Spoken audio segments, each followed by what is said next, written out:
Hello everyone, welcome to Excel in education.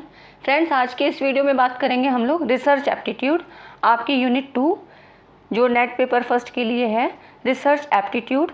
इस पे हम बिल्कुल बेसिक से पढ़ेंगे, क्योंकि कहीं ना कहीं रिसर्च के जो क्वेश्चंस आते हैं आपके नेट के पेपर में वो स्टूडेंट्स के लिए थोड़ा सा दिक्कत करते हैं, क्योंकि इसके पहले कभी पढ़ा नहीं होता है तो यहाँ पर समझने में दिक्कत होती है। इसलिए आज हम इसको बिल्कुल बेसिक से पढ़ेंगे, वन बाय वन सारे इसके जो भी टॉपिक्स हैं आपके बिल्कुल सरल लैंग्वेज में मैं समझाने की कोशिश करूँगी, और उम्मीद करती हूँ कि आपको समझ में आ जाएगा, बिल्कुल बेसिक आपका कॉन्सेप्ट एकदम क्लियर हो जाएगा। ठीक है फ्रेंड्स, तो इसीलिए आज हम इसमें रिसर्च के जो है इंट्रोडक्शन पढ़ेंगे, methods of acquiring knowledge, definition of research, meaning of research, nature of research, ये सारे जो छोटे छोटे पॉइंट्स हैं इसके, ये सारे आज की वीडियो में कवर किए जाएंगे। तो चैनल पे आप नए हैं तो सब्सक्राइब कर लीजिए, और वीडियो यदि पसंद आएगा तो लाइक एंड शेयर ज़रूर करिएगा। पहले पढ़ लीजिए, देख लीजिए कि वीडियो आपको कैसे लगती है, हेल्पफुल है भी कि नहीं है। ठीक है फ्रेंड्स, और नीचे डिस्क्रिप्शन में आपका प्लेलिस्ट दी हुई है, इसके पहले भी नेट पेपर फर्स्ट के लिए बहुत सारी वीडियो डाली गई हैं, तो आप यहाँ से उनको देख सकते हैं, आपके लिए वो हेल्पफुल होंगी। ठीक है, तो फ्रेंड्स, क्योंकि हम जानते हैं जैसे कि मनुष्य जो होता है वो अन्य प्राणियों से अलग होता है। क्यों अलग होता है? क्योंकि उसके पास ज्ञान होता है, नॉलेज होता है, जिससे वो अपने नॉलेज को बढ़ाता जाता है और अपनी पावर को और इम्प्रूव करता है। लेकिन अन्य प्राणियों में क्या होता है, ये बुद्धि का फैक्टर, ज्ञान का फैक्टर नहीं होता है, कम होता है या नहीं होता है, तो वो क्या करते हैं, उन्हीं चीज़ों को रिपीट करते रहते हैं, उनमें कोई इनोवेशन नहीं होता है। ठीक है, तो यही डिफरेंस होता है। अब नॉलेज को हम समझते हैं कि ये कैसे जो है फिलॉसफी के लैंग्वेज में इसको कैसे कहा गया, तो समझने के लिए, सरलता और सहजता के लिए ज्ञान को दो भागों में बांटा गया। पहला था उपलब्ध ज्ञान या वर्तमान ज्ञान, जो मानव जाति के द्वारा किए गए प्रयासों का परिणाम होता है, और इस ज्ञान को पीढ़ी दर पीढ़ी अथवा एक समाज से दूसरे समाज को अथवा एक परिस्थिति से दूसरी परिस्थिति में स्थानांतरित किया जाता है। ठीक है, तो इस तरह से ज्ञान का एक ये अर्थ हुआ। दूसरा नवीन ज्ञान या सृजित ज्ञान, जो वर्तमान या पास्ट में किए गए प्रयासों का परिणाम होता है, परंतु व्यापक दृष्टि हेतु, स्वीकृति हेतु, मतलब इसकी पुष्टि करना भी आवश्यक होता है। पुष्टि कैसे की जाएगी कि कुछ टेस्ट किए जाएंगे, उसका एक टेस्ट होगा, मूल्यांकन होगा, इस तरीके से। तो अनुसंधान कार्य, क्योंकि हम लोग रिसर्च पढ़ रहे हैं, रिसर्च एप्टीट्यूड, शोध अभिक्षमता जिसको कहते हैं, तो इसी में अनुसंधान कार्य, रिसर्च जो होता है, वस्तुतः नवीन ज्ञान का सृजन अथवा नवीन ज्ञान के सृजन की दिशा में किया गया प्रयास होता है। रिसर्च है ना, हम लोग देख रहे हैं, रिसर्च मतलब सर्च एक बार हो चुकी है, लेकिन फिर से उसमें पुनः रिसर्च करना। ठीक है, तो यही कहा गया है ज्ञान प्राप्त करना रिसर्च के द्वारा, कि फिर से उसमें नए इनोवेशन करके, नई टेक्निक करके रिसर्च करना। अब ज्ञान प्राप्त करने की कुछ विधियां भी हैं, जो प्राचीन काल से लेकर अभी तक मानव जाति के द्वारा ज्ञानार्जन के लिए विभिन्न विधियों का प्रयोग किया जा रहा था। अब इन विधियों में कौन सी हैं? जैसे व्यक्तिगत अनुभव विधि, इसको पर्सनल एक्सपीरियंस मेथड कहते हैं, अधिकारिता विधि, अथॉरिटी मेथड, निगमन, डिडक्टिव, इंडक्टिव मेथड और साइंटिफिक मेथड। ठीक है, अब इनके बारे में हम थोड़ा थोड़ा जान लेते हैं, क्योंकि आपके जो क्वेश्चंस बनते हैं वो इन्हीं सब डेप्थ में से ही पूछे जाते हैं, क्योंकि अब उस तरह के बेसिक क्वेश्चंस नहीं बनते हैं जो आज से 4-6 साल पहले आते थे। अब काफ़ी डेप्थ में पूछे जाते हैं, और एक एक टर्म्स का क्लियर होना बहुत ज़रूरी है। इसीलिए मैंने आज की वीडियो बिल्कुल बेसिक से बनाई है, ताकि किसी भी एस्पिरेंट्स को कोई दिक्कत ना हो और वो उसको ईजिली समझ में आ जाए, क्योंकि ये सब्जेक्ट इतना ज़्यादा लेंदी क्वेश्चन है, आप इसको रट नहीं सकते हैं। जब तक आपका कॉन्सेप्ट नहीं क्लियर होगा आप नहीं कर सकते हैं। तो चलिए हम लोग मेथड्स पढ़ते हैं, कौन सी हैं। जैसे पर्सनल एक्सपीरियंस मेथड, तो पहली है आपकी, अब क्योंकि ज्ञानार्जन का एक प्रमुख साधन क्या है, इंद्रियों द्वारा प्राप्त अनुभव। जो आपकी ज्ञानेंद्रियाँ होती हैं, जैसे कि बच्चा जन्म से ही क्या, उसको कोई भी चीज़ मुँह में डालने की आदत होती है, तो उसको पता है कि मुँह से खाना है, तो ये उसका ज्ञानेंद्रियों का ही तो अनुभव है जो उसको बाय बर्थ मिल रहा है। तो इसी को कहा गया अनुभव द्वारा। किसके द्वारा? इंद्रियों द्वारा जो प्राप्त अनुभव होता है वही ज्ञान का एक साधन है। तो अनुभवजन्य ज्ञान की वस्तुनिष्ठता, ऑब्जेक्टिविटी, विश्वसनीयता और वैधता का निर्धारण करना कठिन होता है, क्योंकि ये इसमें कोई टेस्ट नहीं हो रहा है, कोई भी रिसर्च मेथड नहीं है, कुछ भी नहीं है, खाली अनुभव के द्वारा है। तो इसका एकदम से इसको विश्वास नहीं किया जा सकता है, वस्तुनिष्ठता भी नहीं होती है और विश्वसनीयता भी कम होती है। और वर्तमान समय में इनको जो है तार्किक ज्ञान भंडार की वृद्धि के साधन के रूप में स्वीकार नहीं किया सकता है, मतलब यहाँ पर कोई लॉजिक नहीं होता है। ठीक है, ये तो हो गया बेसिक, सबसे पहली विधि थी। दूसरी है ज्ञान की अधिकारिता विधि, अथॉरिटी मेथड ऑफ नॉलेज। इसमें क्या था कि प्राचीन समय में ये दोनों विधियाँ प्रचलित थी, जो आपने पहली पढ़ी और ये जो दूसरी है। जैसे कि कोई भी जो जानकार है, जो भी जिसको भी थोड़ा भी नॉलेज है, तो किसी श्रेष्ठ ही मान या जानकार व्यक्ति या संस्था या वस्तु के द्वारा दिए गए परामर्श या उसके द्वारा उत्तर या जानकारी को ही क्या था, अथॉरिटेटिव ओपिनियन कहा जाता था। और इस प्रकार से ज्ञान प्राप्त करने की विधि अधिकारिता विधि कहलाती थी। मतलब जिसको आंसर चाहिए वो क्या था, बिल्कुल भी कुछ नहीं कहता था, कोई उसको जानने की ज़रूरत नहीं थी ये सही है या गलत है, जो जैसा बता दिया गया उसको वैसा ही एक्सेप्ट करना है। डिडक्टिव मेथड थर्ड है आपकी। डिडक्टिव इंडक्टिव आपने पढ़ी हैं, बहुत ज़्यादा बताने की ज़रूरत नहीं है। इसके जो प्रोपाउंडर थे वो अरस्तु, और इसमें क्या है, सामान्य से विशिष्ट की ओर जाने के लिए बात की जाती है। और इसके उत्तम उदाहरण के रूप में हम सिलोजिज्म को देख सकते हैं। इसमें सिलोजिज्म का भी यूज़ हुआ था, जो कि हम आगे पढ़ेंगे डिटेल में। ठीक है, एक उदाहरण के रूप में इसमें कुछ तर्क कैसे रखे जाते हैं, इन्हीं को कहा गया है। जहाँ को सामान्य नियमों के आधार मानकर उनका विशेष परिस्थितियों में उपयोग करके समस्या समाधान किया जाता है। तो ये हो गई आपकी डिडक्टिव, सामान्य से विशिष्ट की ओर। ठीक है, अब उसके बाद इंडक्टिव मेथड। आगमन विधि में क्या है, इसके जो प्रेरक थे फ्रांसिस बेकन। ठीक है, इसलिए इसको बेकेनियन विधि भी कहते हैं। और निगमन तर्क के विपरीत आगमन तर्क क्या है, विशिष्ट से सामान्य की ओर। आप इसको ऐसे याद करिए, निगमन में क्या था, सामान्य से विशिष्ट की ओर एक नियम बना लिया गया, और उसमें नियम मतलब निगमन है ना, निगमन और नियम बिल्कुल एक जैसे ही हैं, सिमिलर हैं। तो ऐसे आप याद करिए कि एक कोई नियम बना लिया गया और उसको विशिष्ट की तरफ फिर उससे सामान्य से विशिष्ट की ओर बढ़े, है ना। और लेकिन आगमन में क्या था, विशिष्ट से सामान्य की ओर।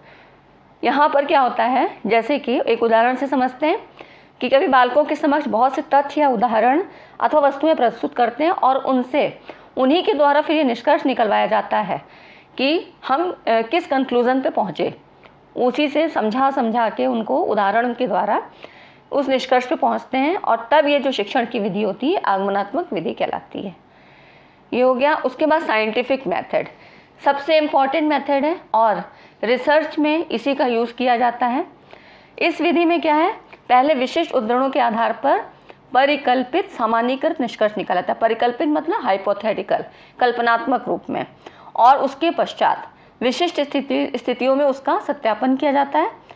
मतलब है कि इस विधि का जो प्रथम भाग था वो आगमन तर्क पे आधारित है, और दूसरा भाग निगमन तर्क पे आधारित है। ठीक है, तो ये हो गया। अब उसके बाद इससे कुछ स्टेप्स जॉन डीवी ने दिए थे। इन्होंने बताया समस्या की पहचान और उसकी परिभाषा। ये साइंटिफिक मेथड की बात कर रहा है। रिसर्च की जो स्टेप्स हैं वो भी ऐसे ही मिलते जुलते हैं, वो हम बाद में पढ़ेंगे जब रिसर्च के पूरे टॉपिक को पढ़ेंगे। समस्या की पहचान और उसकी परिभाषा, फिर परिकल्पना का निर्माण, ये रिसर्च में भी करते हैं। रिसर्च में भी वही चीज़ होती है, पहले समस्या को आइडेंटिफाई करते हैं, फिर परिकल्पना का निर्माण करते हैं, सूचनाओं का संकलन, संगठन और विश्लेषण, ये आपका थर्ड हो गया। मतलब वहाँ पे भी डाटा कलेक्शन होता है। चौथा है निष्कर्ष प्राप्त करना, और पांचवा है विशिष्ट परिस्थितियों में परिकल्पना का सत्यापन करना, वेरीफाई करना। ठीक, तो ये साइंटिफिक मेथड हो गए, और यही यूज़ होता है रिसर्च में, तो ये ज़्यादा इम्पॉर्टेंट है। अब इसको एनसाइक्लोपीडिया ब्रिटानिका के अनुसार कैसे इसको परिभाषित किया, वैज्ञानिक विधि वो बृहद अर्थ वाला शब्द है जो अनेक प्रक्रियाओं को स्पष्ट करता है, जिसकी सहायता से विज्ञान का निर्माण होता है। व्यापक अर्थों में वैज्ञानिक विधि का अर्थ अनुसंधान की किसी ऐसी विधि से है जिसके द्वारा निष्पक्ष तथा व्यवस्थित ज्ञान प्राप्त किया जाता है। ठीक है, तो यही है, इसमें कोई भी बायस्ड नहीं हो सकता है। तो इस तरह से जो निष्कर्ष निकलेगा वो एकदम साइंटिफिक तरीके से। अब इसकी प्रमुख विशेषताएं क्या हैं, तो ये जानना बहुत ज़रूरी है। इनको एक एक वर्ड को पहले पढ़ लीजिए, समझ लेंगे क्या क्या है इसके अंतर्गत, चीज़ें क्या होती हैं। ये यहाँ पर देखिए इसकी जो विशेषताएं हैं, पहले है वस्तुनिष्ठता, जिसको ऑब्जेक्टिविटी कहते हैं। इससे क्या मतलब है? वस्तुनिष्ठता का अर्थ है किसी घटना का निरीक्षण उसके वास्तविक रूप में किया गया और निरीक्षण करते समय निरीक्षणकर्ता की मनोवृत्तियों का निरीक्षणों पर प्रभाव ना पड़े।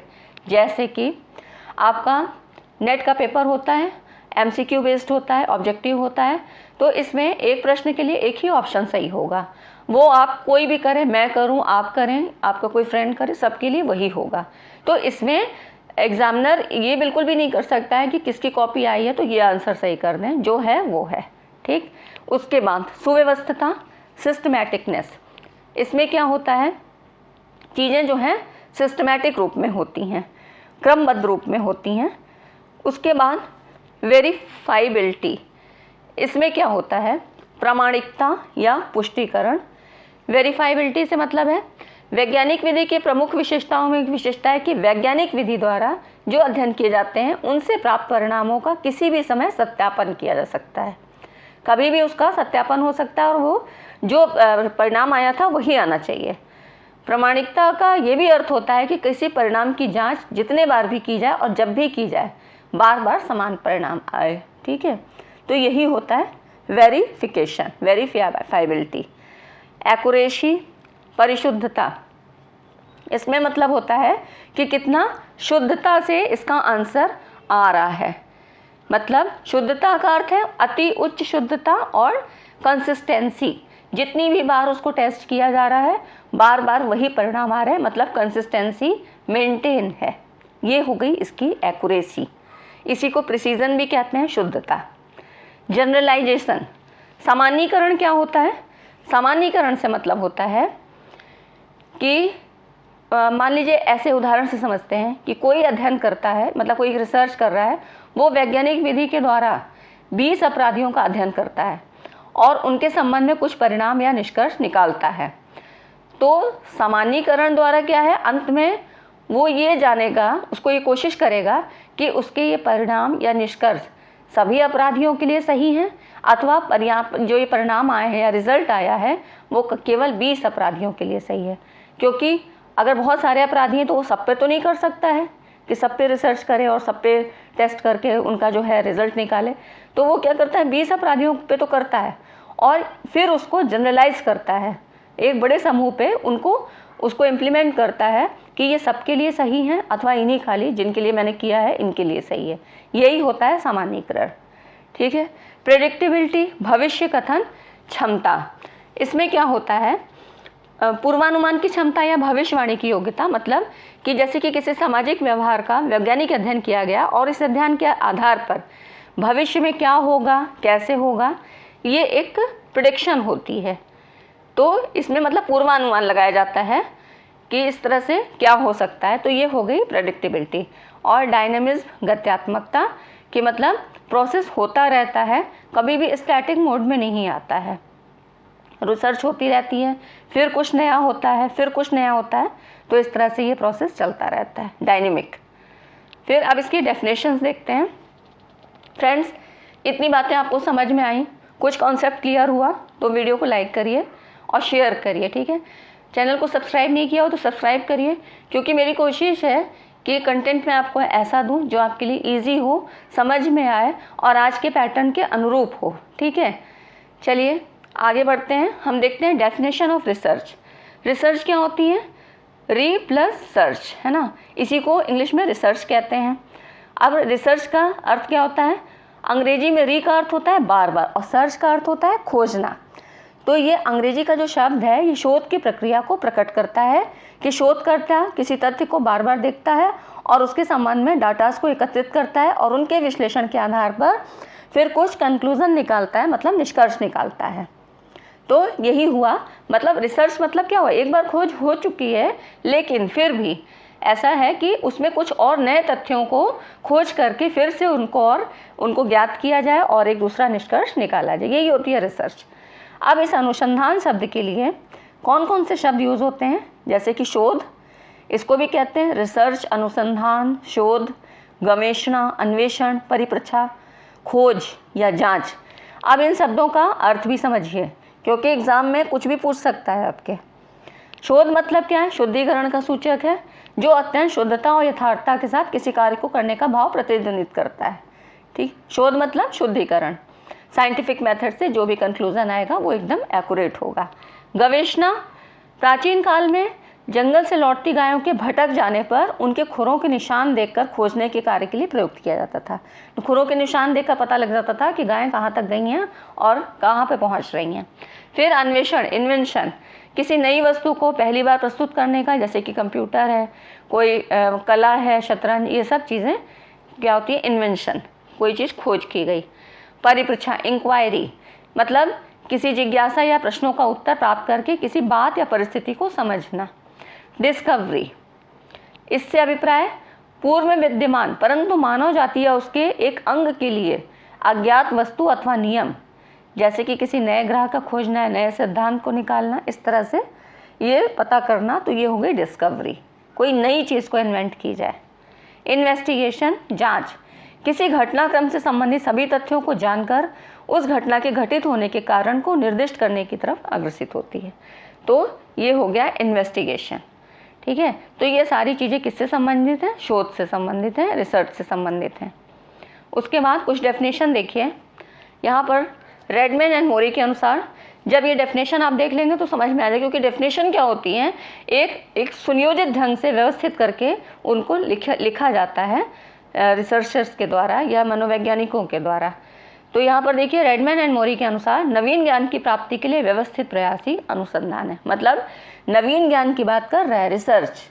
एक बार तो सर्च हुई, और रिसर्च मतलब नवीन ज्ञान, एक बार जो खोज हो चुकी है उसमें कुछ नए तथ्यों को जोड़ के निकालना। पीएम कुक ने क्या कहा?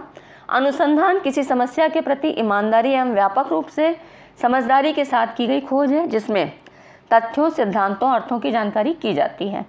अनुसंधान की उपलब्धि तथा निष्कर्ष प्रमाणित तथा पुष्टि योग्य होते हैं, जिससे कि ज्ञान में वृद्धि होती है। और नेक्स्ट दी थी जीजी क्राफोर्ड। डेफिनेशन तो बहुत है, लेकिन आपके नेट के पेपर में डेफिनेशन नहीं पूछी जाती हैं, बस इनका मर्म समझिए कि ये कहना क्या चाह रहे हैं और शब्दों को किस तरह से इन्होंने परिभाषित किया है। जीजी क्राफोर्ड के शब्दों में अनुसंधान किसी समस्या के अच्छे समाधान के लिए क्रमबद्ध तथा परिष्कृत तकनीकी है। अब यहीं से आप विकल्प निकाल सकते हैं कि अनुसंधान कब होगा कि जब समस्या होगी। समस्या है मतलब समस्या के लिए क्या है? एक क्षेत्र आपको निर्धारित करना पड़ेगा। उस क्षेत्र में जब आप काम करते हैं तब आपको पता लगता है कि अच्छा यहाँ पे एक समस्या है। ठीक है, इसके समाधान के लिए फिर क्या होगा? आप कोई एक प्लान बनाएंगे, है ना, उसमें कुछ ऐसे योजना बनाएंगे, कुछ इसका ड्राफ्ट बनाएंगे।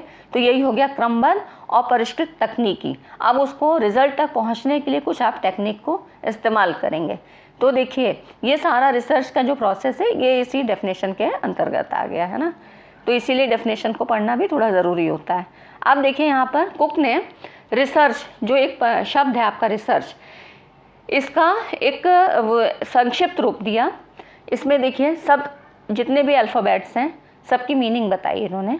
Are, rational way of thinking, विचार करने का तर्क संगत ढंग। जहाँ पे भी साइंटिफिक मेथड होगा वहाँ पर तर्क होगा, लॉजिक होता है। ई है ना, ई मतलब एक्सपर्ट एंड एग्जॉस्टिव ट्रीटमेंट, विशेषज्ञ और संपूर्ण उपचार। रिसर्च कौन करेगा? जो कि एक्सपर्ट होगा उस फील्ड में, है ना। एस, सर्च एंड सॉल्यूशन, फिर अन्वेषण होगा और समाधान। ई, एग्जैक्टनेस, एक्यूरेसी होगी। ए, एनालिसिस करके ही डाटा कलेक्शन होगा। आर, रिलेशनशिप ऑफ फैक्ट्स, तथ्यों का संबंध। कैसे मतलब, क्योंकि यहाँ पर कुछ वेरिएबल्स होते हैं, आगे आप पढ़ेंगे कि वेरिएबल्स क्या होते हैं, ये सारी चीज़ें बताएंगे, फिर उनके भी संबंध होता है। ठीक है। See, critical observation, careful planning, constructive attitude and condense generalisation. देखिए जनरलाइजेशन आपने समझ लिया। महत्वपूर्ण अवलोकन, सावधानीपूर्वक योजना, एटीट्यूड कैसा होना चाहिए? रचनात्मक और संघनित सामान्यीकरण, क्योंकि रिसर्च क्या होता है? एक किसी छोटे से भाग पे किया जाता है और फिर उसको सामान्यीकरण उसका किया जाता है ना। H, honesty and hard work, सत्यनिष्ठा और कठिन परिश्रम। तो ये रिसर्च जो आपका एक शब्द है, इसकी पूरी फुल मीनिंग क्या है यहाँ पर दे दी थी। उसके बाद देखिए नेचर ऑफ रिसर्च, कि अब रिसर्च का नेचर, यहाँ से क्वेश्चन अक्सर बनते हैं। ये जितनी भी चीज़ें अभी तक आपने पढ़ी हैं बहुत बेसिक चीज़ें हैं, लेकिन आपके जब क्वेश्चन आएंगे तो कई बार फिर गलत भी हो जाते हैं कि अरे चीज़ तो बहुत सिंपल थी लेकिन फिर भी गलत हो गया। तो इसीलिए एक एक बार पढ़ लेने से पूरा कॉन्सेप्ट एकदम क्लियर हो जाता है, दोबारा पढ़ने की भी ज़रूरत नहीं है। ठीक है, तो इसलिए वीडियो को लाइक करिए फ्रेंड्स। अभी तक आपने लाइक नहीं किया तो लाइक करिए, क्योंकि आपकी 10-15 मिनट की वीडियो बनाने के लिए बहुत सोचना पड़ता है, पैटर्न को ध्यान में रखना पड़ता है, और ईजी से ईजी लैंग्वेज में समझाने के लिए मैं पूरी कोशिश करती हूँ कि आपको समझ में आए। तो एक लाइक तो बनता ही है, और शेयर करिए, सब्सक्राइब ज़रूर कर लीजिए। ठीक है फ्रेंड, चैनल को सपोर्ट करिए, क्योंकि आपकी तरफ से सपोर्ट होगा तो मेरा भी मोटिवेशन बढ़ेगा। अब देखते हैं नेचर ऑफ रिसर्च क्या है। पहला है, अनुसंधान कार्य सदैव या तो किसी अनुभूत समस्या का समाधान करता है अथवा समाधान करने की ओर प्रवृत्त होता है। मतलब सबसे पहले किसकी बात हुई? प्रॉब्लम की बात हुई। फिर अनुसंधान कार्य में दो या दो से अधिक चरों के बीच विद्यमान संबंध को ज्ञात करने का प्रयास किया जाता है। वेरिएबल्स इन्हीं को बोलते हैं, बताया था कि दो भी हो सकते हैं, दो से अधिक भी हो सकते हैं। एक एक चीज़ करके हम आगे सब डिस्कस करेंगे। इसके द्वारा नवीन सामान्यीकृत तथ्य अथवा सिद्धांत अथवा अनुप्रयोग का विकास करने का प्रयास किया जाता है। नवीन की बात कर रहा है ना, जो हमने पढ़ी, जनरलाइजेशन। चौथा है, समानता या विशिष्ट वस्तु, घटना या समूह के प्रत्यक्ष अध्ययन से अधिक विस्तृत होता है तथा भावी घटनाक्रम के पूर्व कथन में सहायक होता है। ठीक है, तो प्रेडिक्शन की बात की थी हमने। अनुसंधान के परिणाम अवलोकित अनुभवों अथवा आनुभविक प्रमाणों पर आधारित होते हैं। अब आप सोच रहे होंगे कि इससे क्वेश्चन कैसे बनेंगे, तो इसमें क्वेश्चन ऐसे ही बनेंगे कि जैसे कि इसमें से 4 ऑप्शन आपके दिए गए, जिसमें पूछा जाएगा कि नेचर से संबंधित रिसर्च के जो नेचर है उसमें कौन कौन से जो है इसमें आ रहे हैं, मतलब कौन से ऑप्शन सही होंगे। तो आपको वो चूज़ करके बताना पड़ेगा कि ये ऑप्शन इसके अंतर्गत आते हैं, नेचर के अंतर्गत। जब आपको कैरेक्टरिस्टिक पता होंगी तभी आप कर पाएंगे। फिर देखिए, छठी है, अनुसंधान कार्य में एक्यूरेट मेजरमेंट द्वारा प्रदत्त प्राप्त करने की आवश्यकता होती है। एक्यूरेसी की भी बात की थी हमने। फिर अनुसंधान कार्य में प्राइमरी सोर्सेज से नवीन पद्धतियों न्यू डाटा का संकलन और विश्लेषण किया जाता है। प्राइमरी सोर्स और सेकेंडरी सोर्स 2 होते हैं, वो भी हम आगे पढ़ेंगे। जब आप क्या टाइप्स ऑफ रिसर्च पढ़ेंगे तब वहाँ पे मैं आपको पूरा डिटेल से बता दूँगी। फिर अनुसंधान कार्य वेल प्लान्ड होता है, इसमें एक्सपर्टीज़ की ज़रूरत होती है, सदैव ऑब्जेक्टिव होता है और लॉजिकल होता है। फिर इसमें पेशेंस से युक्त होना चाहिए, बिल्कुल भी जल्दबाजी में काम नहीं होना चाहिए, और अनुसंधान फॉर्मल क्रिया होती है, स्टेप बाय स्टेप एक प्लानिंग के द्वारा प्रोसेस होता है। फिर देखिए, नेक्स्ट है, अनुसंधान में इन डेप्थ स्टडी किया जाता है। ठीक है, खाली ऊपर ऊपर से पढ़ के नहीं काम चलता है। अनुसंधान कार्य को सावधानी से लिखा और प्रस्तुत किया जाता है। फिर इसमें कभी कभी साहस की आवश्यकता होती है, और अनुसंधान कार्य की पुनरावृत्ति की जा सकती है। मतलब पहले ही बताया था कि इसका जो है प्रमाणीकरण कि मतलब हो सकता है जब भी कभी इसको टेस्ट किया जाए तो इसके परिणाम वैसे ही आए जैसा कि निष्कर्ष में निकाले गए हैं। तो ये सारी चीज़ें हमने एक बेसिक कॉन्सेप्ट आज हमने रिसर्च का पढ़ लिया है। ठीक है फ्रेंड्स, तो आगे जो है आप चैनल पे बने ज़रूर रहिएगा, और वीडियो को लाइक एंड शेयर करिए, सब्सक्राइब ज़रूर करिए चैनल को। Thanks for watching this video.